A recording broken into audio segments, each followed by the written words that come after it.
মিনিটে কী করে দেখে বুঝবে যে এ নার্সিসিস্ট? নার্সিসিস্টরা প্রচণ্ড ইগোইস্টিক হয়, খুব ইগো নিয়ে চলে, 1 নম্বর। 2 নম্বর হচ্ছে যে এরা প্রচণ্ড সেলফ লাভ করে। এরা নিজেদের সুবিধার জন্যে কাউকে ইউজ করতে ছাড়ে না, কাউকে ইউজ করে নিজেদের উদ্দেশ্য চরিতার্থ করে। 3 নম্বর হচ্ছে যে এরা একটা নিজেদের জগৎ, ভাবনার জগৎ তৈরি করে, তার মধ্যে এরা বসবাস করে, ফলে বাইরের লোকের জগতের সাথে, বাইরের মানুষদের সাথে এদের মতের খুব একটা মিল হয় না, এদের মতের অমিলই থাকে। 4 নম্বরই হচ্ছে যে এরা প্রচণ্ড মিথ্যে কথা বলে। এরা মিথ্যে কথা বলে হয়কে নয় করে।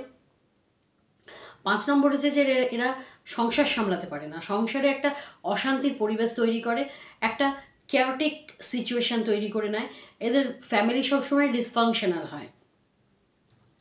তারপরের পয়েন্ট হচ্ছে যে এরা সবাইকে নিজেদের হাতের মুঠোয় রাখতে চায়, এদের বসিং সহ্য করে সংসারে সবাইকে থাকতে হবে।